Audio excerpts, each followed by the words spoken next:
Hola a todos, bienvenidos a este Cultivando 22. Saludo al copiloto de esta nave. Chavita, ¿cómo estás? Muy bien, James. ¿Y tú qué tal por allá en la Ciudad de México? Aquí con mucho calor, por cierto. Sí, pues la ola de calor está dura. Creo que en Europa ha alcanzado temperaturas muy altas, ¿verdad, Chavita? Sí, aquí por donde andamos a 35 grados. Ya no se puede dormir bien, pero más para el sur dicen que está hasta 45 grados. ¿Cómo ves? ¿Qué tal está allá en la Ciudad de México, James? Sí, tuvimos una ola de calor fuertezona, más en el norte del país, ¿no? Que incluso llegó a 50 grados. Pues Chavita, ¿qué traemos en este Cultivando 22? Pues como primer tema les traemos la energía nuclear, que por cierto probablemente ya algunos ya escucharon el episodio ya que nos adelantamos la semana pasada. Y bueno, tuvimos una plática muy interesante en la que hablamos sobre los beneficios y todos esos riesgos que conllevan esta energía o tipo de energía tan polémica, ¿no, James? Muy polémica. Platicamos con un gran amigo del Cultivando, que incluso fue nuestro bajista, ¿verdad, Chavita, en algún momento? Sí, ahí le mandamos unos saludos.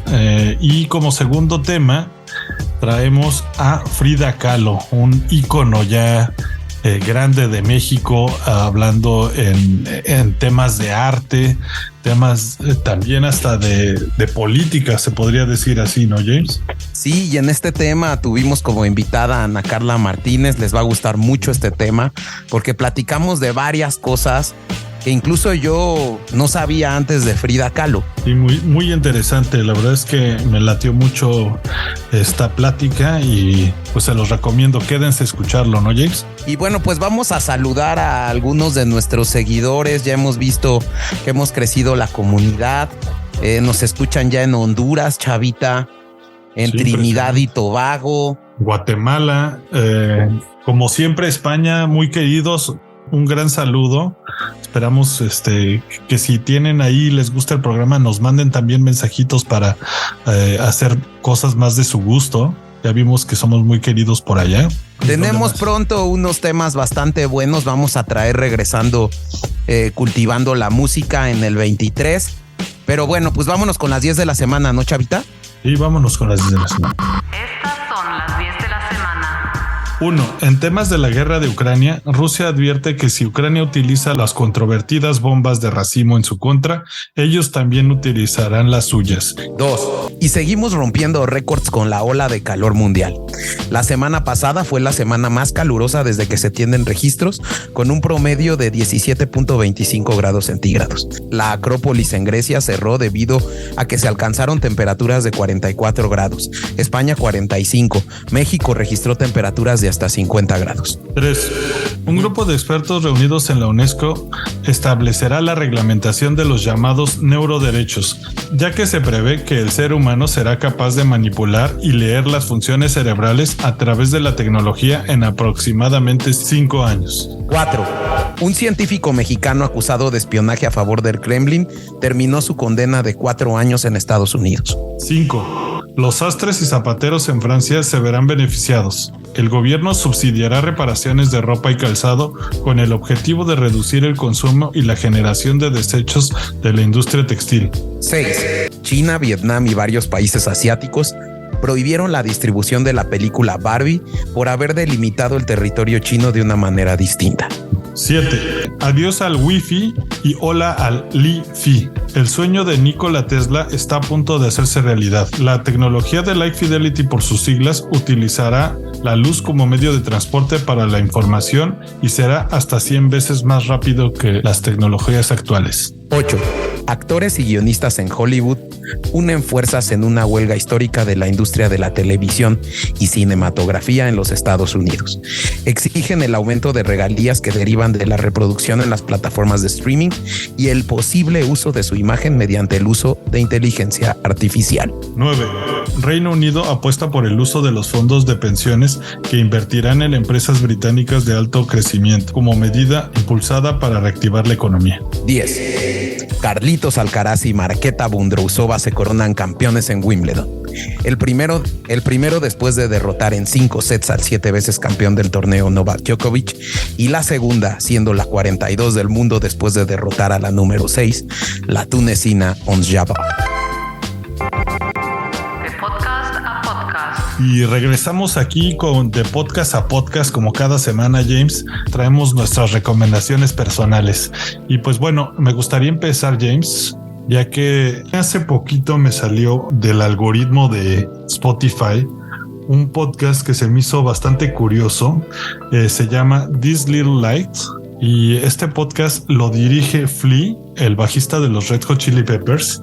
Se me hizo una temática muy interesante, ya que si bien nuevamente entrevista a varios artistas amigos de él, más que dedicarse a hablar de sus proyectos actuales, les pregunta el cómo ellos se acercaron a la música, qué los guió a aprender los instrumentos que tocan y a formar sus bandas. Entonces es una onda un poco retrospectiva de los artistas, cómo nacen sus bandas, cómo se conocieron, todo ese background interesante de saber qué es lo que pasa o cómo ocurrieron los inicios de todos estos grupos de los 90s y 80s, ¿no, James? Sí, muy interesante, Chavita. La verdad es que les recomendamos, tenemos ya un episodio sobre los Red Hot Chili Peppers, que escuchen el episodio de los Red Hot y luego se metan al podcast de Flea. Yo no lo he escuchado, lo voy a escuchar, me lo quedo de tarea. Qué buena recomendación, Chavita. Sí, échenle ahí un oído. ¿Y tú qué nos traes, James? Chavita, fíjate que para los amantes de el tema de la historia de narcos y esas cosas, Spotify tiene un podcast original que se llama Pablo Escobar, Escape de la Catedral. Y es un podcast que es conducido por Daniel Coronel y que narra a partir de cintas de espionaje telefónico de esa época los meses en los que se vivió la entrega de Pablo Escobar, el escape y su posterior asesinato. Y está bien interesante porque habla a través de estas cintas de espionaje. Se los recomiendo mucho. Está en Spotify porque es exclusivo de esta plataforma. Y pues vámonos con el Cultivando 22, ¿no, Chavita? Sí, vámonos. Chavita, pues empezamos Cultivando 22. Tengo el gusto de presentar para este tema a una gran amiga desde hace muchos años. Es abogada, la conocí hace algunos ayeres en la Secretaría de Hacienda y seguro no sé si recuerde cuándo la conocí, pero la primera reunión que tuve, la tuve con su esposo y con ella, que realmente me cae increíble, y estábamos viendo la revisión del reglamento del 10º transitorio de la ley del ISSSTE para ver un tema de pensiones. Y bueno, pues son dos personas a los que admiro mucho. Hoy nos va a acompañar Ana Carla. Bienvenida al Cultivando. Sí, bienvenida, Ana. Pues Jaimito, muchas gracias, Chavita, mucho gusto. No, pues qué buena introducción. Me da mucho gusto estar con ustedes hoy platicando y pues también decirles que soy fan de Cultivando, así es que lo sigo y para mí realmente es un honor estar con ustedes aquí hoy y hablar de este tema. Que yo creo que es la pintora latinoamericana más reconocida del mundo, sin duda alguna. Totalmente. Es Frida Kahlo. Yo creo que internacionalmente es más famosa que nacionalmente, creo, lamentablemente. Pero bueno, pues hay que hablar de su vida, de su obra, qué la llevó a ser pues la pintora que expuso en el MoMA, que expuso en París. Entonces, no sé, Ana Carla, ¿cómo empezamos? Frida, como dices, Jaimito, es sin duda una de las artistas más representativas y conocidas de México. Es un referente de nuestra cultura y su imagen, incluso tal vez más que su obra, es reconocida pues prácticamente en cada rincón del mundo. No sé si en cada rincón del mundo, pero por ahí. Hasta en los Halloweens, Ana. Yo creo que es de esas imágenes, ahí perdón que interrumpa, como la del Che Guevara, esta foto tan conocida en playeras. Su imagen llega a esa escala de estar impresa en cualquier tipo de souvenir y lugar del mundo, ¿no? Correcto, o sea, su imagen, ella fue muy buena creando pues también este personaje, ¿no? Importa y trasciende porque es una mujer inteligente, irreverente, que rompe reglas, tiene su propio estilo y bueno, pues tampoco está fácil acompañar o ser esposa de alguien tan importante y tan trascendente como Diego Rivera, ¿no? Entonces, aunque sin duda mucho de su éxito tuvo bastante que ver con quién era su esposo, pues ella supo crear su propio estilo, tanto en su persona como en sus creaciones. Y para entenderla y entender su obra, pues también hay que entender varios factores que impactaron su vida, sobre todo. Y yo creo que justo eso es un punto importante, ¿no? Sí. Yo creo que es poco entendible o prácticamente inentendible su obra si no conoce su vida. Creo que toda su obra está marcada por cuestiones que sucedieron en su vida. Entonces, si quieres, vamos a la vida de Frida, ¿no? Frida nace en 1907, ¿no? Aunque en algún momento creo que yo leí a Ana Carla que ella decía que había nacido con la revolución, pero realmente... Sí, yo también, es una de las cosas curiosas de Frida. Frida también era muy, muy juguetona, tenía el humor negro, era sarcástica y parece que a ella le gustó, le latió la onda de empatar su fecha de nacimiento con el inicio de la revolución, ¿no? El que se terminara el porfiriato. Ella, más adelante lo vamos a ver, pues adoptó las ideas, las ideologías socialistas, después comunistas. Y entonces para ella, el decir que nació en 1910, cuando inició la revolución, pues creo que le representaba mucho. Y entonces ya hasta mucho tiempo después se supo que realmente nació en 1907. Realmente Frida, como en su momento veíamos antes de entrar al Cultivando, nace de una familia acomodada. Su padre era un fotógrafo del porfiriato y vivieron en el pueblo de Coyoacán, ¿no? Ese pueblo estaba alejado de la Ciudad de México, ¿no? Y realmente el papá, al ser este fotógrafo del gobierno de Díaz, era una familia acomodada y entonces eso le permitió que Frida tuviera sus estudios en el colegio alemán y que luego la apoyara a su papá para entrar a la famosísima Escuela Nacional Preparatoria, donde ahí parece ser que se conoce a Diego, ¿no, Ana? Pues hay distintas versiones. O sea, por un lado se dice que sí, que Diego estaba pintando un mural que se llama La Creación, en la Escuela Nacional Preparatoria, que estaba en ese entonces en el antiguo colegio de San Ildefonso. Entonces Diego había sido encomendado de hacer este mural. Ella sabía, porque estudiaba ahí, que hay este famoso pintor, Diego ya era famoso, y una de las versiones cuenta que ahí lo vio y lo hizo bajar del andamio para enseñarle algunos de sus primeros dibujos, y que Diego la felicitó y le dijo que le gustaba y que siguiera pintando. Otra de las versiones es que realmente fue a través de una amiga en común, una italiana, actriz italiana, activista de izquierda, que se llamaba Tina Modotti, que había llegado a nuestro país y que frecuentaba pues estos círculos comunistas, y a través de ella fue que se conocieron porque era amiga de los dos. Ahora, hay que recordar que la revolución bolchevique acababa en 1917 de triunfar en Rusia. Entonces, todas estas ideas socialistas y después comunistas, pues se regaron como pólvora y fueron adoptadas por muchos países y por muchos intelectuales de los países y muchos artistas.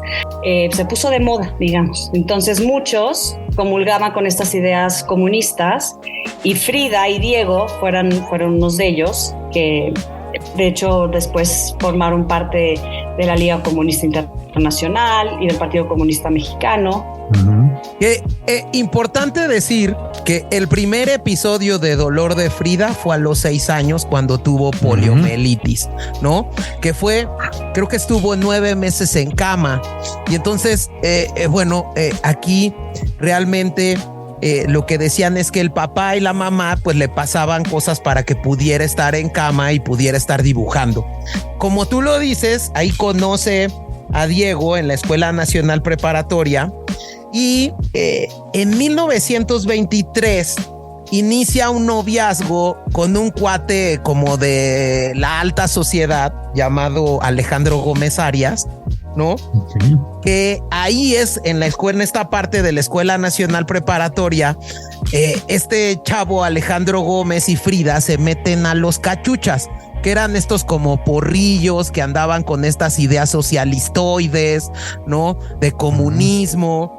Y bueno, pues dura 4 años y aquí viene un segundo evento muy importante. No sé, Anita. Sí, exacto. Pues con Alejandro Gómez Arias, pues Frida estaba muy contenta, muy entusiasmada. Estaba muy enamorada. Ella ni siquiera pensaba en pintar. O sea, ella quería ser doctora cuando estaba estudiando en la Escuela Nacional Preparatoria. También le gustaba la filosofía y, como dices, exacto, formaba parte del grupo de las cachuchas, que eran estos jóvenes intelectuales, inquietos, que de pronto faltaban a clases, como dices, medio porrillos. Y con Alejandro, iba justo regresando un día a su casa en Coyoacán, cuando en una esquina un tranvía los embiste y tiene este accidente terrible. Cuentan que la varilla de uno de los pasamanos la atraviesa, le perfora la pelvis y tiene múltiples fracturas en la columna, en el hombro, por varias partes del cuerpo, en la pierna, en el pie. Entonces, y de hecho fue tan tremendo que los doctores no se explicaban cómo hubiera sobrevivido, o sea, cómo había sobrevivido. Este accidente, además, le va a dejar dolores de por vida. La marca. Importantísimo esto, porque ubíquense en esa época que son los 30s, ¿no? Creo que los avances médicos eran nulos y a mí me impresionó muchísimo porque fue el hombro izquierdo estuvo fuera de lugar, 2 costillas rotas, 3 fracturas de columna, 3 fracturas de pelvis, el pie derecho dislocado y aplastado. Imagínense el tratar todos estos padecimientos, ¿no?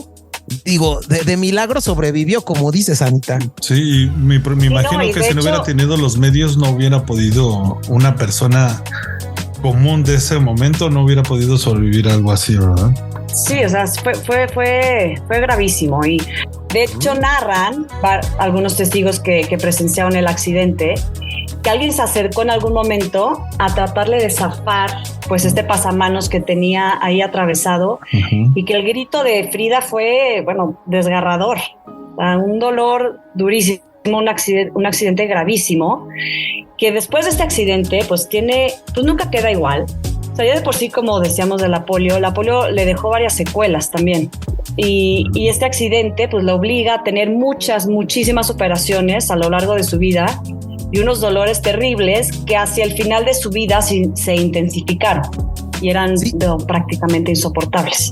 Uno de estos secuelas que comentas de la polio fue que el pie derecho de Frida era más delgadito que el pie izquierdo. Toda la pierna, sí. Toda la pierna, es correcto. Y bueno, pues de hecho con este pasamanos en su propio diario lo escribe y decía: a mí el pasamanos me atravesó como la espada a un toro. Justo creo que describe perfectamente el gran dolor, porque estuvo 1 mes hospitalizada para poderse recuperar. Y ahí en el hospital es cuando empieza a pintar, ¿no, Ana?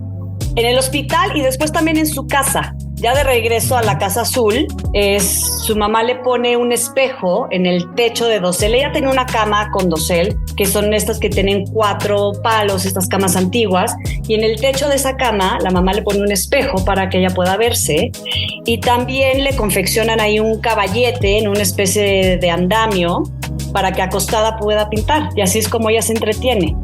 Como decíamos que Coyoacán estaba lejos, pues la gente no la va a visitar tanto, o sea, sus amigos, los cachuchas, su novio, pues cada vez la visitan menos, y la relación con Alejandro se empieza a enfriar. Ella de hecho le escribe pidiéndole en alguna ocasión que vaya a verla, que lo extraña. El primer autorretrato que ella hace se lo regala a él, y al parecer a los papás de Alejandro no les gustaba mucho esa relación con Frida y lo mandan a Europa. Y acaba pues, su relación. Es muy bonito el autorretrato, ese autorretrato a mí es uno de, creo que de mis favoritos, sí. Porque incluso yo veía, no sé, como que Frida se pinta súper sensual, ¿no? Es un retrato que incluso muchos expertos dicen que toma la influencia de Botticelli, ¿no? Es muy bonito, se los recomendamos mucho. Es el autorretrato que le pinta Alejandro Gómez Frida. Está en Google, googleenlo. Es bien bonito porque sale Frida muy bonita. Realmente era pues un regalo muy para elegante. el novio. A mí también me gusta mucho ese color. Sí. Y bueno, pues acá otro revés, ¿no? Emocional, que termina la relación con él. Y bueno, yo aquí tenía, James, que la primera obra que está reconocida como obra de Frida Kahlo, por cierto, está resguardada en el Museo Dolores Olmedo de la Ciudad de México. No es un autorretrato como yo me imaginé que lo era, sino es un retrato que le hace a Alicia Galán durante este año, como dices, tan largo de convalecencia que tiene en su casa. Ella era amiga de la familia y pues ella se deja retratar a Frida durante estas visitas y pues de ahí me imagino le inicia este gusto por la pintura, ¿no? Ve ese talento en ella. Ajá. Qué interesante lo que tocas, porque creo que aquí es cuando Frida utiliza la pintura como para desahogar tanto su amor como su dolor.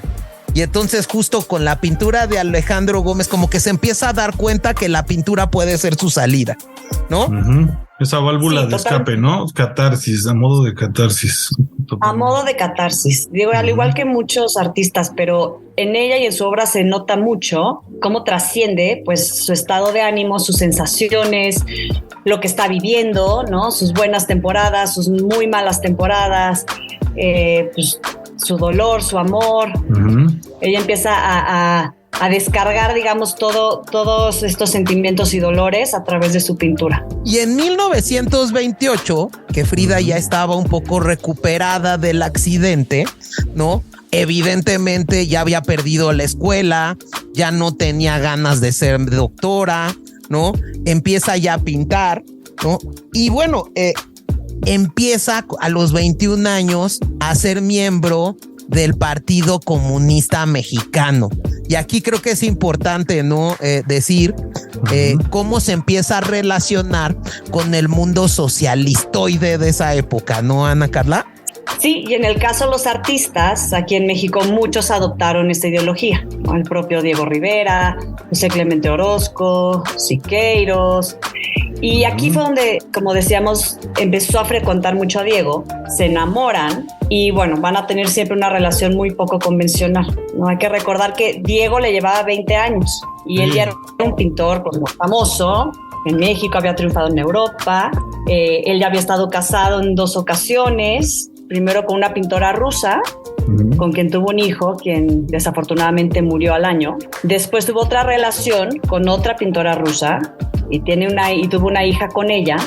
Y bueno, eso fue en su época en Europa, en París. Y luego regresa a México y se casa con Guadalupe Marín, que modeló para él y para otros pintores y muralistas, y también era escritora, y tuvieron 2 hijas.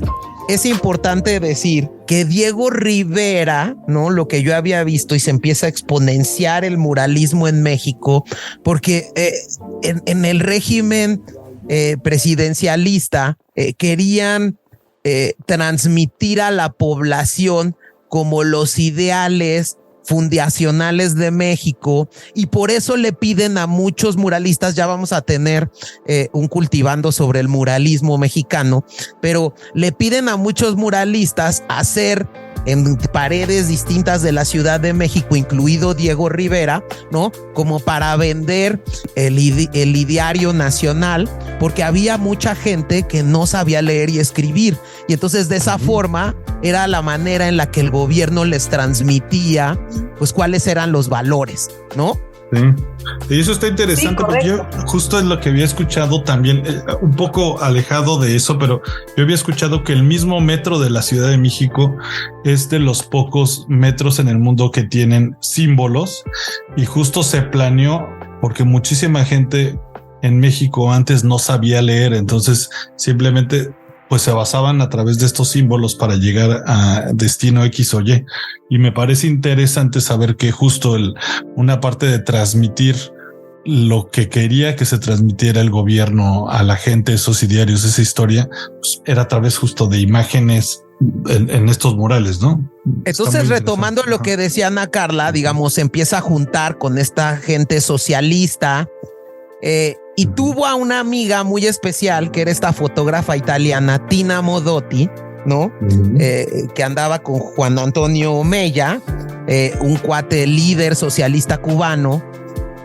Y ahí es Tina Modotti la que le presenta a Diego, ¿no, Ana Carla? Sí, digamos que era una de las versiones, una que se habían conocido mientras Diego pintaba este mural en la Escuela Nacional Preparatoria, y la otra versión es que fue a través de Tina Modotti, que era amiga de ambos, que se conocen y se frecuentan, y pues están ahí en los mismos círculos culturales, intelectuales, sociales, y pues ahí es donde se flecha. Y aquí empieza la historia de amor entre Frida Kahlo y Diego Rivera, ¿no?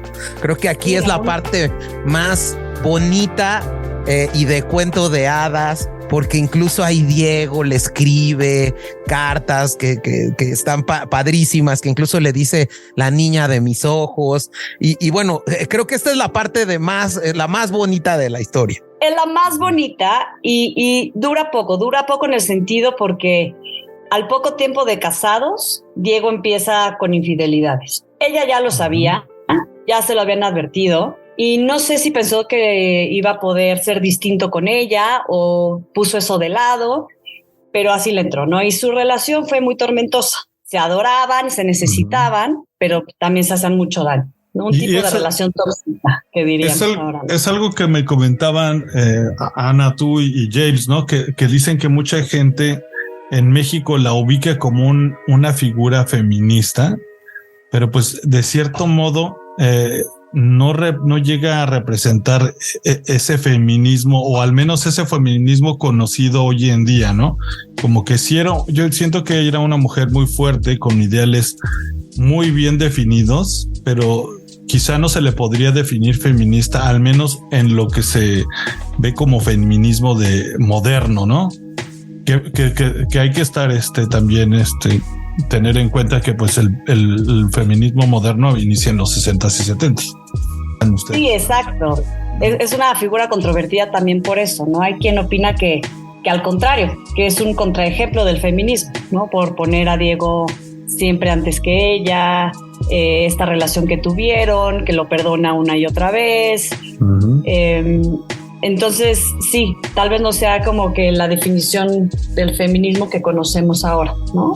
Pero para muchas sí es un símbolo del feminismo.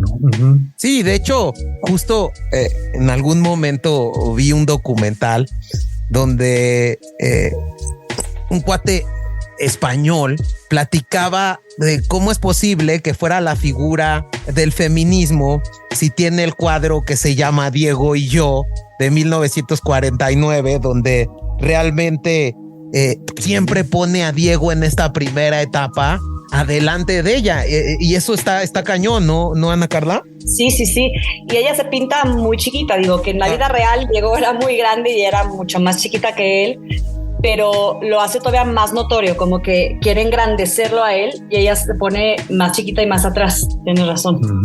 Justo creo que esta es la parte en la que los grandes curadores gringos que pagan mucho dinero empiezan a conocer la obra de Diego y lo contratan para hacer murales en Estados Unidos. Y creo que esta es una segunda etapa, ¿no? Donde Frida se va a vivir primero a San Francisco, ¿no? Y empieza, digamos, Diego, con lo que tú decías, pues muy mujeriego, con infidelidades, dedicado a su obra. Y Frida aquí conoce a un doctor, ¿no? El doctor Eliezer, un cuate que había estudiado en Stanford, pero como recordemos que Frida tenía pues muchas convalecencias y muchos dolores y derivado del accidente que tuvo, ¿no? Porque incluso tuvo que usar corsé mucho tiempo.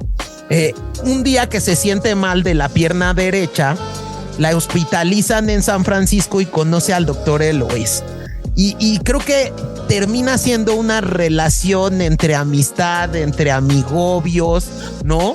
Porque de toda la vida, de ahí en adelante, este doctor estuvo a cargo de su salud casi hasta el punto de su muerte. Órale, eso no sabía. Sí, incluso sus cartas, a quien quieran ver, están expuestas en el Museo de la Filatelía en Oaxaca Centro. Y justo como que hay muchas dudas de como cariño especial que le tenía Frida, porque incluso le decía doctorcito en una de las cartas. Entonces, bueno, pues realmente incluso el doctor Eloeser le regala un feto en formol, ¿no? Para que ella pudiera pintar sus cuadros más adelante, ¿no? Ese no se me hace el mejor regalo, pero sí. Debe de haber sido muy interesante para ella, supongo. Sí, porque aparte en esta época Frida ya había sufrido su primer aborto. Antes de irse a Estados Unidos, se embaraza y pierde su bebé. Y va a ser otro de los temas pues recurrentes, tanto en su obra como pues en sus dolores, ¿no? Emocionales, y la van a definir mucho. Y creo que a mí me gusta, a mí me gusta mucho porque él hace un cuadro del doctor Eloeser, ¿no?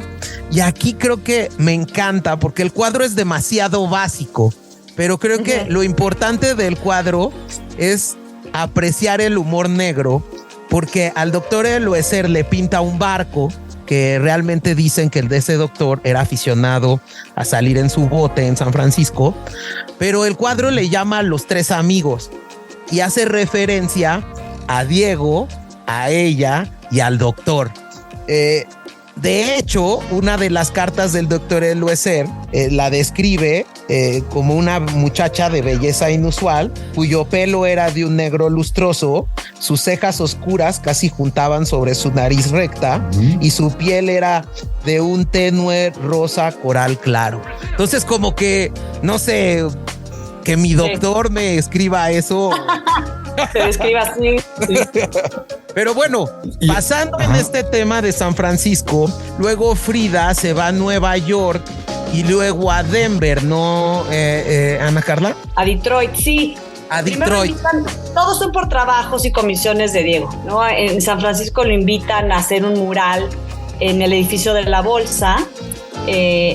A Nueva York se van después porque los Rockefeller comisionan a Diego una serie de frescos que exponen el MoMA, y a Detroit también para pintar murales en el Instituto de Artes. Pinta unos murales aquí que se llaman los murales de la industria de Detroit.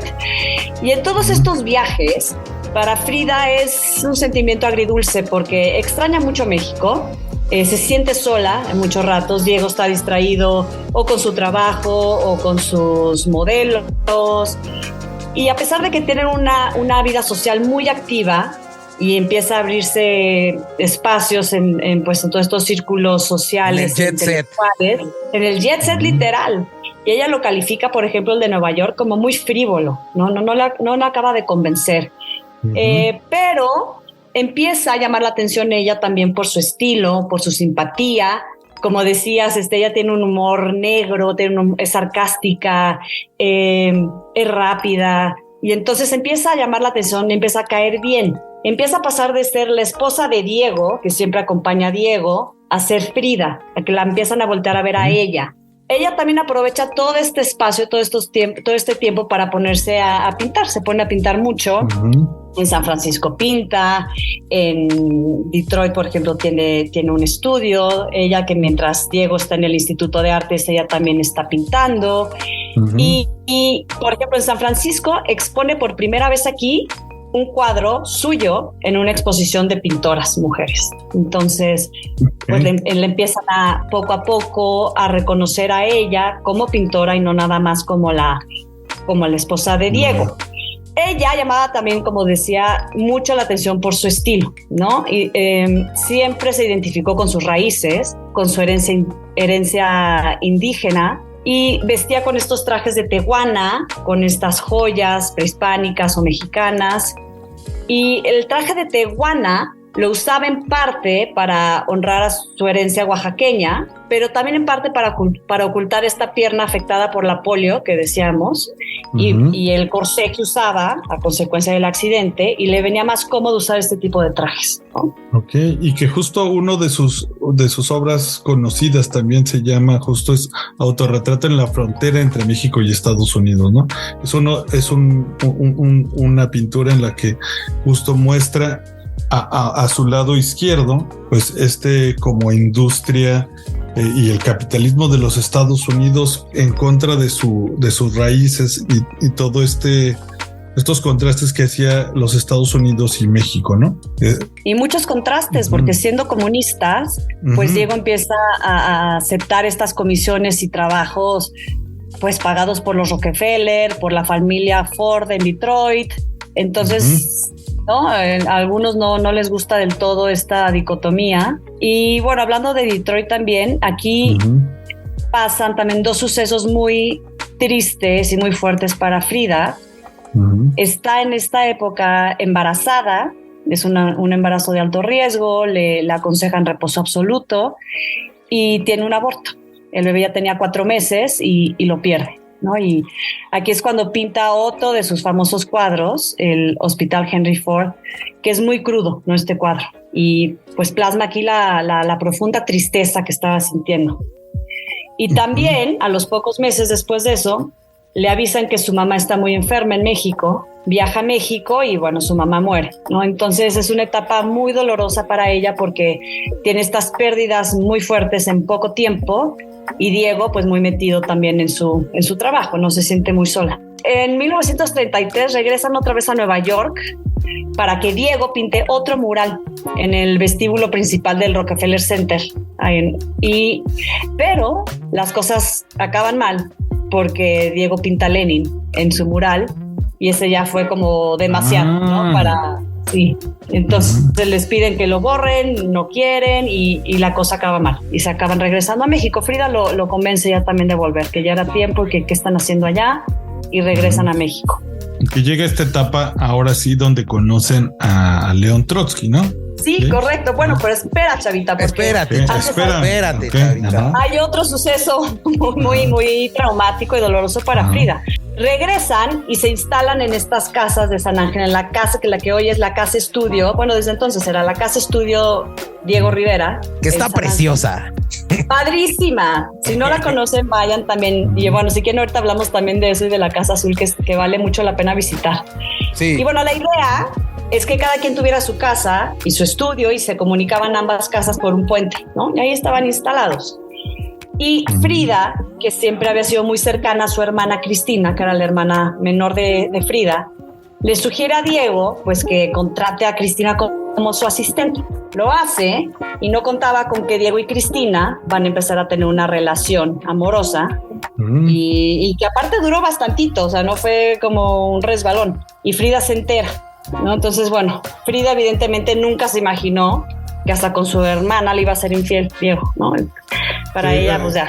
Hay límites para todo, ¿no? Creo que ese sí. Hay límites. Dicen por ahí que un doctor había diagnosticado a Diego que era incapaz de la monogamia. No sé si esto sea verdad, pero sí se comportó así, ¿no? Hasta con su propia... Y ya fue la gota que derramó el vaso. Frida se regresa a la Casa Azul y pues también pinta en esta época, se pone a pintar mucho y pinta otro de sus cuadros más crudos aquí. No sé si lo conocen, se llama Unos cuantos piquetitos, que es una mujer que está en la cama, ensangrentada, ¿no? Con varias puñaladas. Y es una noticia que ella leyó en el periódico y es un poco irónico, ¿no? Así como pasan en las notas rojas, ¿no? De unos cuantos piquetitos, es un asesinato brutal de una mujer con 20 puñaladas y Frida decide retratarlo así. Y es un cuadro pues muy, muy, muy fuerte, ¿no? Y que también creo que es cuando Frida se desencanta de Diego Rivera, desde mi punto de vista, ¿no? También pinta un cuadro muy famoso que es, no sé, es Las dos Fridas, ¿no?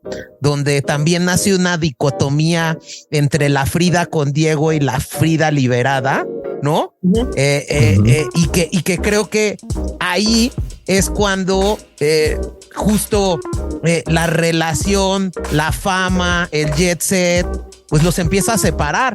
De hecho, el propio estudio, si tienen la oportunidad de visitarlo, literal, una casa era de Frida y una casa era de Diego y solo los unía un puente. Entonces se hacía más realista la separación, ¿no, Ana Carla? Sí, correcto.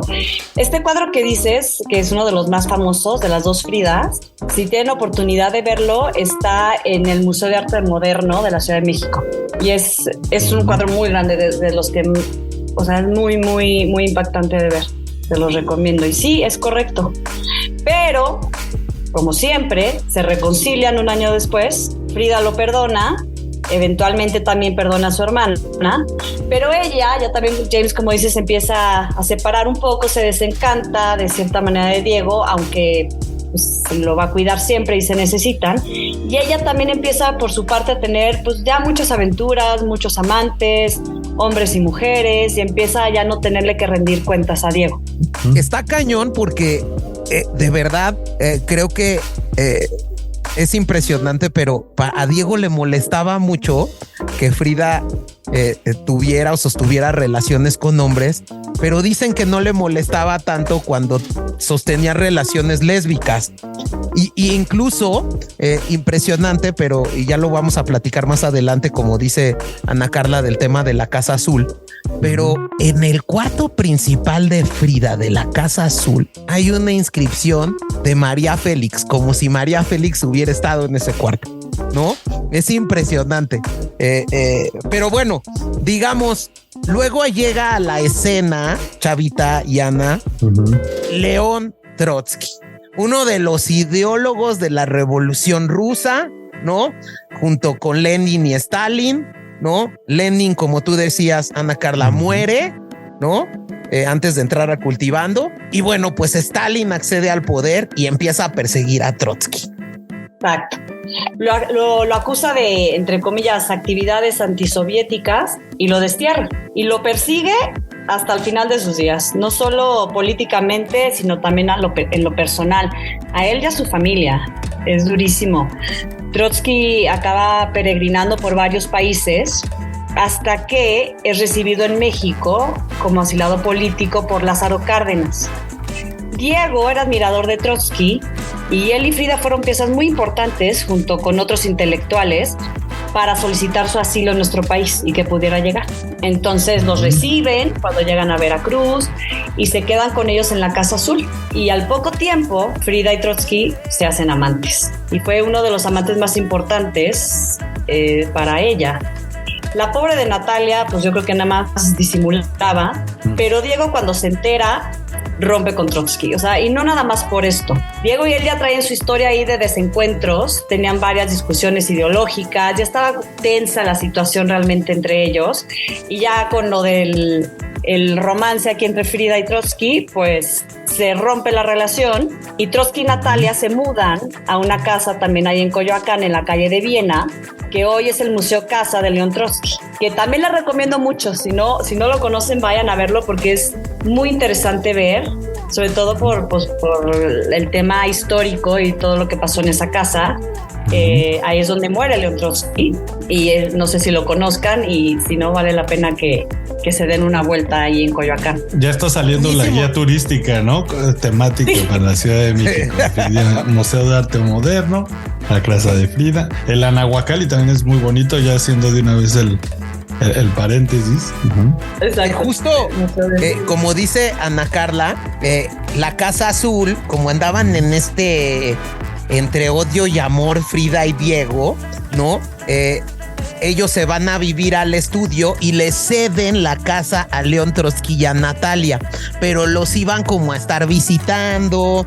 Y entonces, bueno, pues como dice Anita, cae en las redes de León Trotsky, o caen comúnmente en sus redes, ¿no? Ajá. Y bueno, eso es lo que obliga, Natalia se da cuenta, la esposa de León Trotsky, ¿no?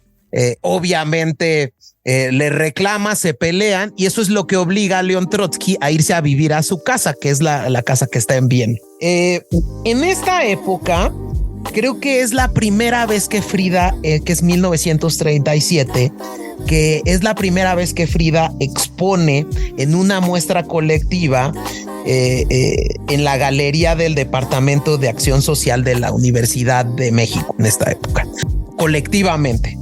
Y luego viene 1938, que creo que es un año interesante, porque aquí Frida conoce a un artista de talla mundial que es André Breton, ¿no?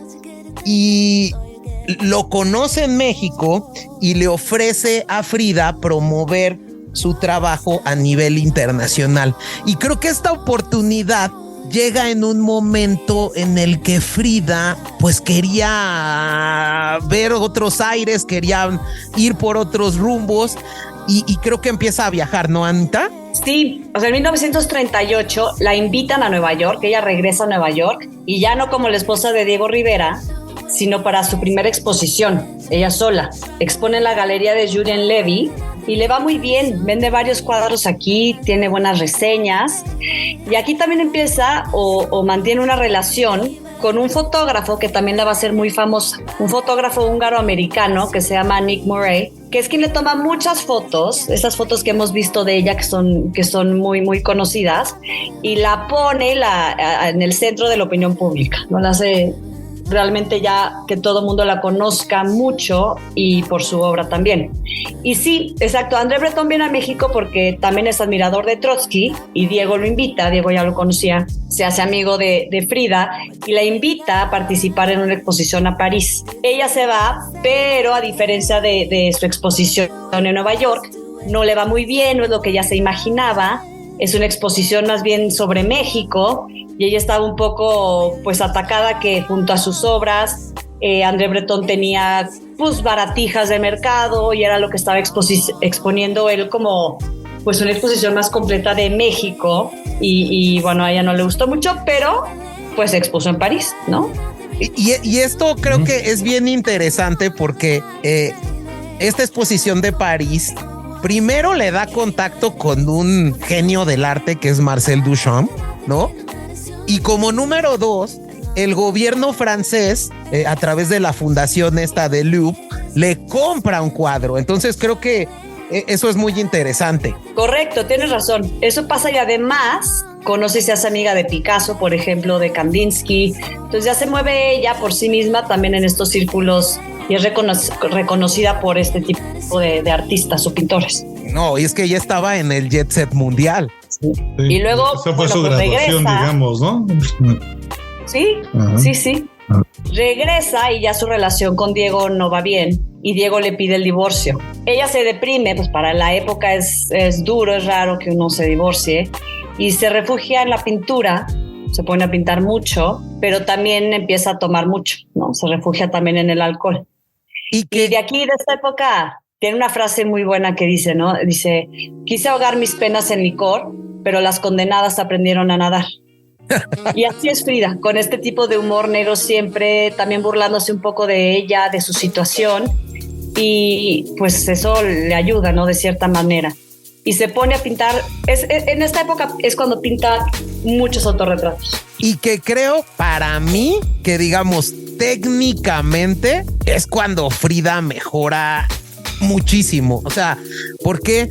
Porque estos autorretratos, si se fijan en esta parte, Frida se pinta con monos, con tucanes, con animales.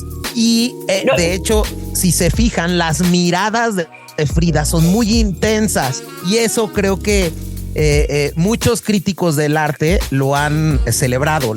Sí, no, y de hecho, justo todos esos animales vivían con ella en la Casa Azul. O sea, ella tenía esos pericos, esos monos y los... Sí, es un buen dato. Pequeño zoológico, qué grande. Sí. Y bueno, pues entonces, ella... ¿Ustedes creen que creció mucho después de hacer este contacto con Francia, hablando artísticamente, no? se nutre, se empapa de todos estos personajes. Totalmente. Y Frida era una persona muy culta, leía muchísimo, estudiaba las corrientes, y si bien nunca se identificó realmente, por ejemplo, con el surrealismo, que muchos dicen que su pintura es surrealista, ella decía, no, yo no pinto sueños, yo pinto mi realidad. También un poco burlándose, porque su realidad era así de bizarra de pronto y kafkiana, como los cuadros que se representan en el surrealismo.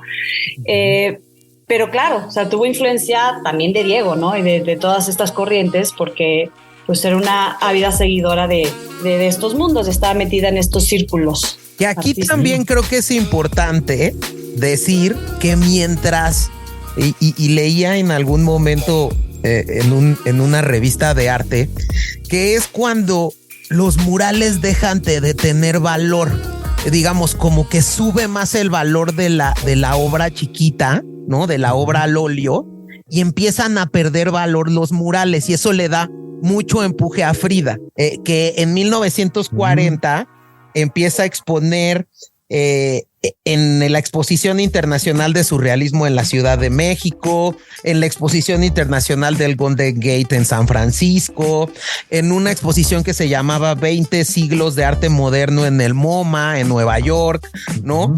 Y ahí creo que en San Francisco vuelve a ver a Diego. En 1940 vuelve a ver a Diego y seguimos con esta relación tóxica muy especial, porque resulta que se vuelven a casar. Exacto, se ve esa relación de codependencia enfermiza, porque sí, se vuelven a casar y después regresan a México y cada quien ya vive en su casa, ¿no? Como que juntos pero no revueltos. Y ya en esta época su salud está muy disminuida, ¿no? Ella sigue pintando, empieza también a dar clases de pintura, pero empieza con dolores cada vez más fuertes, ¿no? Le recomiendan, de pronto se pasa etapas de reposo absoluto, está con su corsé de yeso y de metal, que es durísimo, y pinta sus cuadros más descarnados en esta época. Entonces, en 1941... creo que le da otro revés la vida a Frida y muere su papá. Cuando Frida estaba ya exponiendo en Boston, sigue creciendo. Esto es un golpe fuerte, ¿no? Sigue creciendo su obra, sigue exponiéndose en todo el mundo. Incluso está cañón, pero Frida llega a tener tanto reconocimiento internacional que, continuando con el tour por la Ciudad de México y sus alrededores, ¿no? Apoya a Diego, Frida, a construir este museo de la Nahuacali con el dinero que va recaudando. Y entonces continúa floreciendo la carrera de Frida, e incluso ya llega a ser expuesta en la galería de Peggy Guggenheim en Nueva York. Entonces, eso creo que sí le da un gran impulso, ¿no? Le da fama internacional. Y justo empieza a generarse esta marca que es Frida Kahlo, ¿no, Ana Carla? Sí, correcto. Y después, pues otro tema de salud, le amputan una pierna por gangrena en 1953, y ya todo esto la tiene pues ya muy bajoneada y cansada, ¿no? Tiene varios accidentes caseros, se cae por culpa de esto y abusa del alcohol y de las drogas. Toma, por ejemplo, Demerol, que es un opioide para estos dolores tan fuertes y crónicos, y ella sabe al final que los dolores no van a parar y que van a ir para peor. Entonces Frida finalmente pues pierde la batalla y muere el 13 de julio de 1957 a los 47 años, muy joven. Súper joven. A mí eso es lo que me sorprendió más de saber que realmente muere joven, digo, muy vivida, pero pues... pero también creo que de destacar, ¿no? Que justo antes de fallecer, ¿no? Estando en cama, la invita, porque nunca había tenido una galería ella sola en México, digamos, una exposición ella sola en México. Y entonces su amiga Lola Álvarez Bravo la invita a exponer en su galería, e incluso los médicos le dicen que no vaya. ¿Por qué? Porque estaba muy convaleciente. De hecho, tenía neumonía. Y bueno, pues lo que hace Frida es acudir digamos, incluso hay fotos donde llega a la exposición en una cama, ¿no? Pues para disfrutar su última exposición en vida, y que fue una exposición en solitario en México. Y bueno, hay fotografías de eso, ¿no? Y al final del día fallece Frida Kahlo. Sus cenizas están ahí en la Casa Azul, ¿no? No sé, Anita, algo adicional. Sí, nada más otra vez como versiones distintas sobre su muerte. Claro. La acta de defunción dice que se debió a una embolia pulmonar derivado de esta neumonía que dices que tenía cuando fue esta exposición suya, pero también se habla de un posible suicidio, tal vez de una sobredosis de este opioide, ¿no? No se hizo autopsia. Y ella había escrito también otra de sus frases pocos días antes, que esperaba alegre la salida y esperaba no volver jamás. Ella estaba cansada, su cuerpo estaba pues muy disminuido. Y sí, exacto, la velan en Bellas Artes, con mucha gente, muchas personalidades, y pues quién, ¿no? Y aquí hay una anécdota, Ana Carla, porque creo que cuando va a Bellas Artes, incluso le cuesta el puesto al director general de Bellas Artes, porque el presidente Cárdenas, o quién era, no, el presidente en turno en esa época acordó que fuera en Bellas Artes su funeral, siempre y cuando no hubiera temas políticos, ¿no? Y resulta que en medio del funeral llega uno de sus alumnos y le pone en el féretro la bandera del Partido Comunista. Y entonces ustedes van a ver, cuando googleen la foto, que Frida, cuando está en el evento de Bellas Artes, tiene en el féretro la bandera del Partido Comunista, ¿verdad, Ana Carla? Correcto, sí. Uno de sus alumnos, los Fridos. De los Fridos. Así se llamaba. Órale.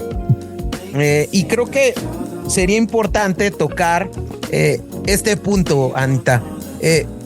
¿Cómo se vuelve Frida un referente de la cultura pop, del arte contemporáneo? Sí, Frida es toda una experiencia, ¿no? Por eso fascina tanto. Y no son solo sus pinturas, como veíamos, es su vida, su esposo, sus tragedias, su personalidad, su estilo, su ideología política y este personaje realmente que construyó, ¿no? Que la convierte en una artista muy completa. Su imagen, pues como podemos ver, está impresa en todo tipo de productos, ¿no? Camisetas, libretas, zapatos, muñecas, y se ha convertido en un ícono de México y en parte de la identidad nacional. Sí. Para muchos, como decíamos también antes, es una celebridad más que una pintora, ¿no? O sea, muchos opinan que está sobrevalorada, por ejemplo, que es famosa por haber sido esposa de Diego Rivera, por su personalidad y estilo, pero que realmente carece de buena técnica. Muchos también opinan que no hubo realmente una evolución en su obra ni un estudio de su obra, que su contenido es egocéntrico y repetitivo, ¿no? Pues sí, muchísimos autorretratos, pero ella era realmente pues lo que, además de que era lo que sabía pintar, era donde le gustaba transmitir pues todo, como hemos dicho, todo esto que estaba sintiendo, todas estas pasiones, todos estos dolores. Y por ahí leía que pues era la reina del selfie o la que inventó el selfie, por tanto autorretrato que hizo. Y sí, porque una tercera parte de su obra son autorretratos, realmente, ¿no? Entonces para muchos es más el mito creado alrededor de ella que lo buen artista que era. Sí, o sea, yo creo que coincido, es el yoísmo personificado. Creo que es la abuelita del selfie. En mi opinión, creo que varió muchísimo. Tiene obra muy bonita, como cuando platicamos que estuvo en solitario, que estaba viviendo en la Casa Azul con todos sus animales, ¿no? Y se pintaba, creo que ahí empieza, creo que un punto en donde Frida ya pintaba muy bien, pero sí tiene unas obras como la del autobús que a mí me parece que sí. Ay, no sé, o sea, a lo mejor hay algunos que les gusta, creo que el arte es muy subjetivo, pero creo que muchos críticos dicen que gran parte de su obra y mucha era naif, ¿no, Ana Carla? Sí, a mí sí me gusta su periodo naif. De hecho, una de mis pinturas favoritas se llama El tiempo vuela, que es justo de esa época. Pero sí, es verdad. Después fue modificando un poco hacia influencias del surrealismo, del expresionismo. Y aunque ella, te digo, no se identifica con ninguna corriente, pues sí logró crear un estilo propio, que yo creo que eso sí es muy, muy, muy valioso. Y como dicen, ¿no? Interrumpo un poco, creo que como dijeron justo al inicio, parte de conocer a Frida Kahlo y sus obras es conocer todos estos momentos que marcaron su vida, todo este sufrimiento que ella quiere plasmar en estos cuadros, y que sin esto, como dices, muchos de ellos se quedan en lo naïve, pero todo este background por atrás, así como a Van Gogh, todos esos traumas psicológicos marcan este tipo de expresionismo, estos colores que explotan en sus cuadros. Creo que también, aunque sus cuadros son muy planos, como dicen, creo que sus cuadros se deben de leer así como el muralismo, como una historia, ¿no? Ella te está narrando su vida a través de estos, y creo que sí es como lo que la hace ser, porque si ves uno o dos cuadros separados de su historia, pues si se queda en lo naïve, se queda en otra onda. Por ejemplo, ¿no? yo justo veía eso, y tienes toda la razón en ese comentario, Chavita, porque hay algunos críticos que dicen que tenía pues como obras muy fáciles y sin chiste. Por ejemplo, esta de la columna rota, ¿no? Pues la idea es que se te rompió la columna y entonces te pongo una barra de metal rota y es la columna rota, ¿no? Pero también yo creo que sí, Frida empieza a evolucionar y sí empieza a llevar a cabo, y sí, yo creo que sí tiene una evolución real en el uso de simbolismos, porque por ejemplo, a mí me gusta mucho el venado herido, que ahí pues es esta Frida donde tiene la cara sin ningún problema, a pesar de que está siendo flechada con cuerpo de venado por, no sé, muchas flechas. Y entonces justo empieza a evolucionar en este tema. De hecho, incluso hay autores que si se fijan y voltean a ver uno de sus pinturas culme, que es las dos Fridas, en las manos, cuando están agarradas las dos Fridas, muchos críticos dicen que pues las manos quedaron más largas, ¿no? Que no supo, digamos, hacer la forma de las manos con esa falta de técnica. Pero yo creo que sí va mejorando con el paso del tiempo, ¿no? Y va evolucionando en su idea de pintar. Y bueno, pues logra ser una de estas grandes representantes de la cultura mexicana, ¿no? Creo que inmensamente conocida, ¿no? Grandes artistas de la cultura pop, no sé, Ana Carla, han copiado su estilo o se han tomado una fotografía con su estilo, ¿no? Estamos hablando de Katy Perry, Madonna, incluso, ¿no? Salma Hayek tiene una película, ¿no? Salma Hayek tiene una película, ¿no? Yo veía por ahí que muchos critican a Salma Hayek porque se quiso montar en Frida Kahlo para hacerse la mexicana famosa. Digo, creo que incluso Salma Hayek fue nominada al Oscar por esta actuación. Eso sí, no correcto. Y que bueno, hace poquito leí, ya hablando como de esta onda de la cultura pop, no sé si recuerdan esta película que se llama El Quinto Elemento. La chica que se llama Lilo, el director de esta película se basa justo en la columna rota para diseñar el vestido que porta esta chica durante la película. Y a mí se me hizo bastante interesante cómo justo este tipo de vestimentas y cosas van marcando y tomando inspiración a otros, digamos, a otros artistas, ¿no? También. Sí, ¿no? Y de hecho, bueno, Madonna es una de sus coleccionistas. Tiene, creo que 3 o tal vez un poco más cuadros de ella. Y de hecho, uno de los que tiene, esto estaba leyendo, en la entrada de su casa, es Mi Nacimiento, que también a mí me parece muy crudo, que está una mujer dando a luz en una cama y pues ensangrentado ahí y pues un bebé coronando, ¿no? Y ella dice que este cuadro les sirve para ver quiénes son sus amigos realmente. Si no les gusta, no pueden ser sus amigos, eso dice Madonna. Pues yo no sé si yo podría ser su amiga porque ese cuadro tampoco me gusta. Cívico, ¿no? Es muy sangriento, es muy gráfico, muy crudo, no sé. Y sí, digo, es verdad que ella nunca tuvo pues una formación real en arte.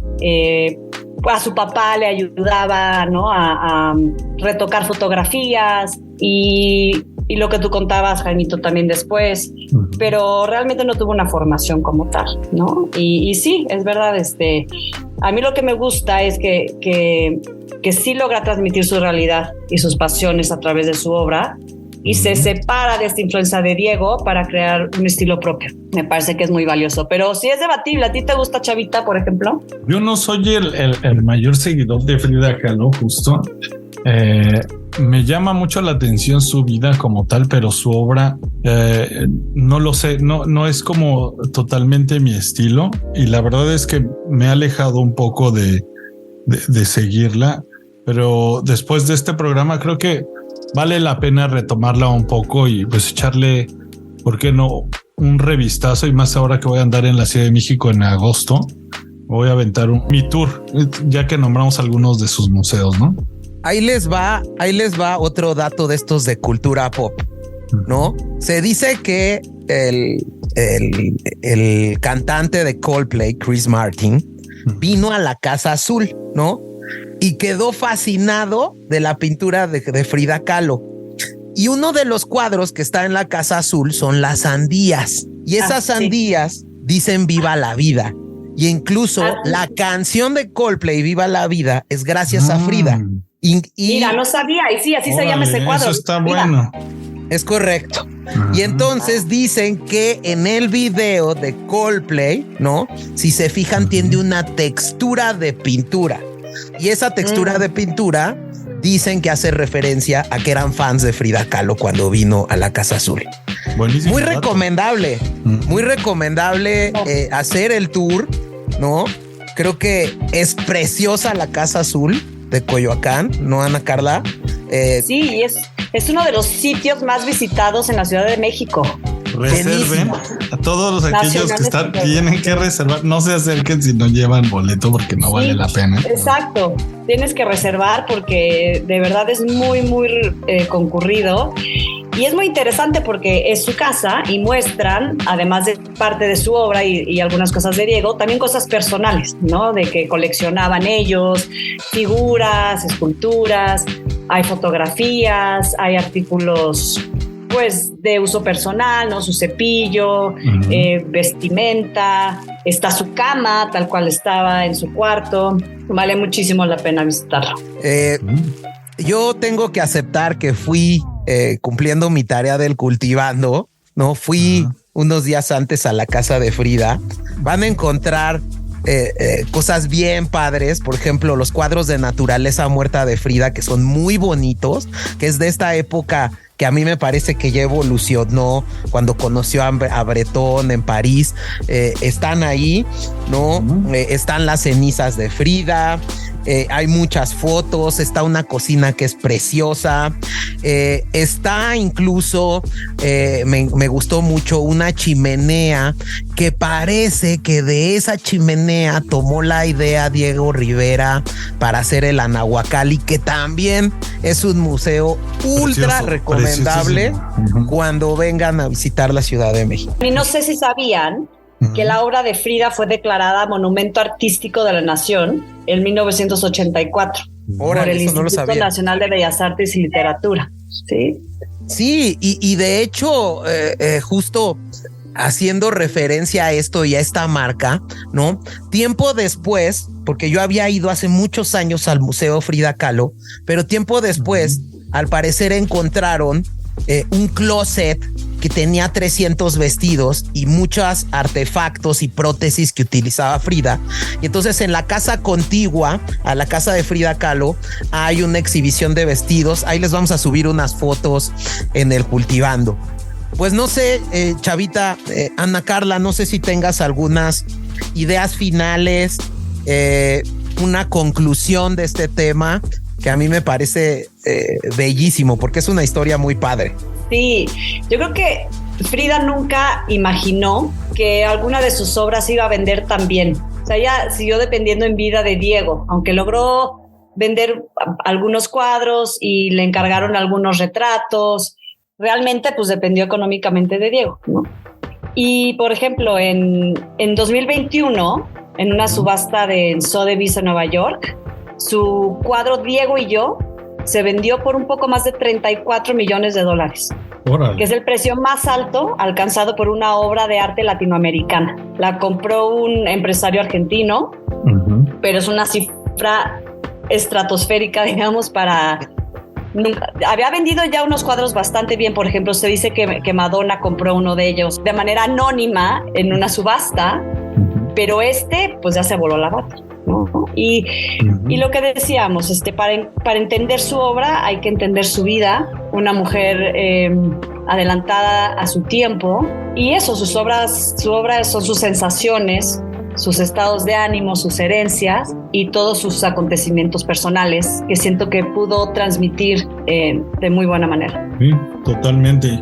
Yo más que reflexión, sí le diría a la gente que se acerque a este tipo de arte mexicano, que pues al final representa mucho de lo que la historia de México en esta época, después de la Revolución, durante la Guerra Fría, no solo Frida Kahlo, sino Diego, Siqueiros, y pues vale la pena conocer pues nuestra historia y nuestro arte en México, ¿no, James?